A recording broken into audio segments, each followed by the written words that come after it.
I wanted to make a video because it's something that I see, a mistake that people often make.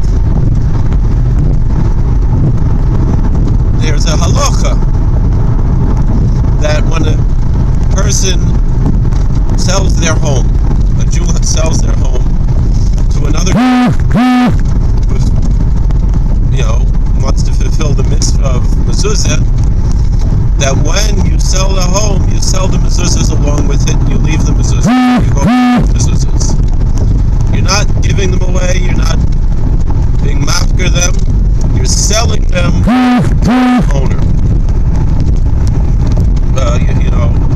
That's the Jewish law when you're selling your house. The mezuzahs that are there, you sell to the new owner, if he's Jewish, as part of the sale of the home. Now that being said, a lot of people have a misunderstanding with that. And a lot of people get superstitious about this.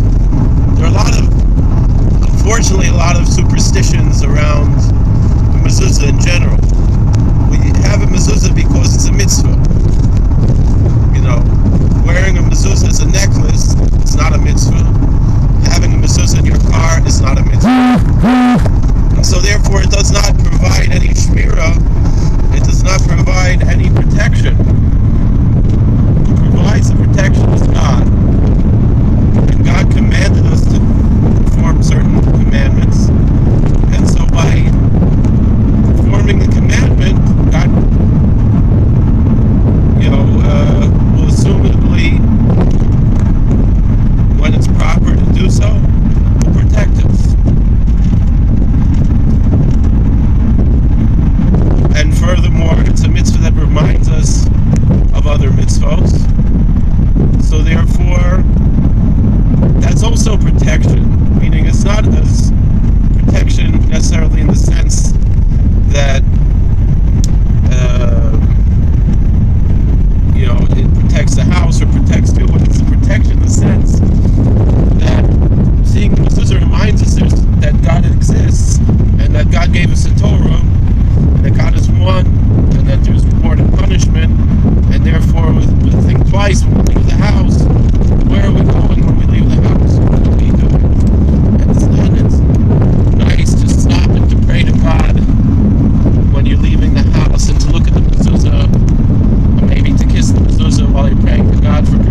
places that you're not supposed to leave a mezuzah.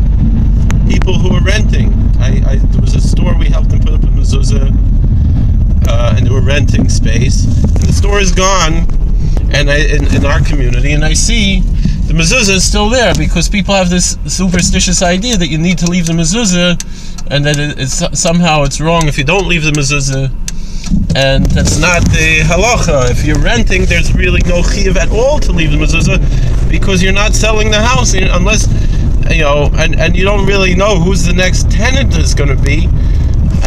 Theoretically, perhaps even if the owner himself is Jewish, there's no chiyuv for the mezuzah to stay there, and anyway, you don't have any chiyuv to give away the mezuzah. It's a valuable item. You should take it with you because it's worth money. But even without that, let's say you want to do a nice thing and leave the mezuzah. The question is, well, who's taking this mezuzah? Is it someone who's going to be respectful to it? Now, many non-Jews are respectful to mezuzahs and they keep them up, and there's really nothing wrong with that. The Rambam says, Gemara says, we don't stop a non-Jew from keeping a mitzvah kahalocha. And if they are going to do that properly and leave it there, which it's easy enough to do, there's really nothing wrong with it. But how do you know? And how do you know what the next person's going to do? I've seen mezuzahs that were left up places, and then they were left there for a long time, and then they were eventually taken down. Who knows what happened? They threw them in the garbage. Chas v'shalom, So, and I've had plenty of people that approached me and they said, they have mezuzahs on their door. What should they do? And how should they handle it? And people, and they even non-Jews, and they are aware of this idea that you're supposed to leave the mezuzah, but it's not really the halacha. That's just, and people have this misinterpretation of the halacha. So if and I've seen people, they sell their homes and then the mezuzahs are gone. The mezuzahs are going in the garbage because they left the mezuzahs. That's not the way to do it. You're only supposed to leave the mezuzah if you want to leave it to someone who's not Jewish.